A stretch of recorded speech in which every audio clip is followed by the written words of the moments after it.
नमस्कार दोस्तों, national India news देख रहे हैं आप और मैं सुशील कुमार। बिहार में बड़ा सियासी उलटफेर जिस तरह से हुआ है, बहुत कम समय में हमने देखा कि भारतीय जनता पार्टी किस तरह से बिहार की सत्ता से बाहर हो गई है। नीतीश कुमार ने एक बड़ा फैसला लेते हुए सबको चौंका दिया है।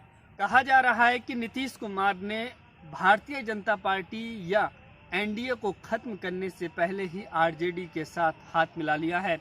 जिस तरह से कल मुख्यमंत्री की शपथ ली नीतीश कुमार ने 8वीं बार, और उनके साथ में आरजेडी के नेता बिहार के पूर्व मुख्यमंत्री लालू प्रसाद यादव के बेटे तेजस्वी यादव भी दूसरी बार उप मुख्यमंत्री बन गए हैं। अब ये बात कही जा रही है कि 2024 में कोई बड़ी तस्वीर नीतीश कुमार या फिर बिहार से सामने आ सकती है। भारतीय जनता पार्टी के लिए एक बड़ी चुनौती, बड़ा चैलेंज बन सकती है, क्योंकि साफ तौर पर कल जिस तरह से उन्होंने मीडिया बाइट में नीतीश कुमार ने ये बात कही कि 2014 में जो आए थे वो 2024 में रहेंगे या नहीं रहेंगे, ये देखना काफ़ी महत्वपूर्ण होगा। तो सीधे तौर पर उन्होंने अप्रत्यक्ष रूप से प्रधानमंत्री नरेंद्र मोदी पर निशाना साधा और उन्होंने ये संकेत दे दिया है कि 2024 की जो लोकसभा चुनाव आ रहे हैं, यानी कि राष्ट्रीय राजनीति में नीतीश कुमार उतर सकते हैं। नीतीश कुमार के एक बड़े फैसले के बाद हमने देखा कि भारतीय जनता पार्टी के तमाम कार्यकर्ताओं ने बिहार में जिले स्तर पर व्यापक पैमाने पर विरोध प्रदर्शन किया, विश्वासघात करने का आरोप लगा करके।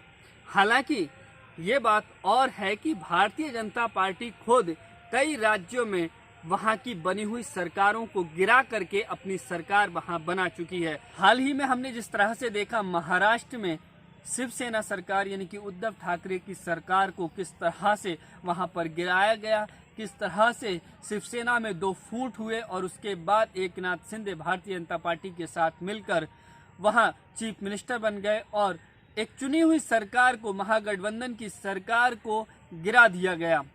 इसके अलावा हमने देखा कि मध्य प्रदेश में कमलनाथ की सरकार, कांग्रेस की सरकार, उस सरकार को गिरा करके भारतीय जनता पार्टी ने वहां पर अपनी सरकार बना ली। लेकिन जब नीतीश कुमार भारतीय जनता पार्टी का दामन छोड़ते हैं, उससे गठबंधन अलग करते हैं, तब उन पर विश्वासघात करने के आरोप लगाए जाते हैं।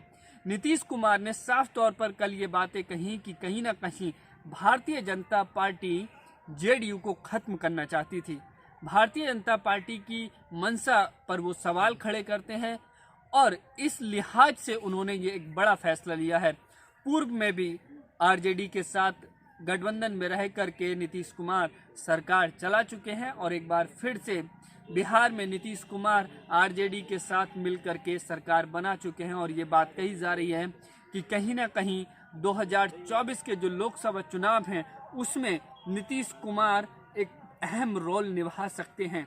जिस तरह से भारतीय जनता पार्टी के राष्ट्रीय अध्यक्ष जेपी नड्डा ने ये बात कही थी कि विपक्ष में अभी कोई नहीं है जो भारतीय जनता पार्टी को हरा दे, तो कल एक बार फिर से यही बयान नीतीश कुमार ने दोहराया और उन्होंने कहा है कि हम विपक्ष में आ गए हैं। तो इस बयान के क्या मायने निकाले जाएं, क्या संकेत निकाले जाएं कि क्या 2024 में प्रधानमंत्री उम्मीदवार के तौर पर नीतीश कुमार राष्ट्रीय राजनीति में एक बड़े चेहरे के तौर पर सामने आ सकते हैं और प्रधानमंत्री मोदी को चैलेंज दे सकते हैं। उप मुख्यमंत्री की शपथ लेने के बाद तेजस्वी यादव ने भी बेरोजगारी को लेकर के जिस तरह से उन्होंने बीते विधानसभा चुनाव में कई वादे किए थे, वो बात एक बार फिर से दोहराई है। उन्होंने कहा है कि बम्पर भर्तियां युवाओं के लिए अब बिहार की सरकार देगी, बम्पर रोजगार। तो ये भी देखना होगा कि किस तरह से युवाओं की उम्मीदों पर अब नए गठबंधन की सरकार खरी उतरती है। कई ऐसे राजनीतिक दल हैं जो एनडीए से अलग होते चले जा रहे हैं और इस तरह से कहीं ना कहीं विपक्ष जो है वो मजबूत होता दिखाई दे रहा है। तो देखना होगा कि आने वाले समय में किस तरह की सियासी तस्वीर जो है वो बनती है। तमाम लोग इस बात की ओर चर्चा और इशारा कर रहे हैं कि 2024 में ये जो गठबंधन टूटा है या जो नया गठबंधन बना है, इसके 2024 में कोई नई तस्वीर बन करके सामने आ सकती है।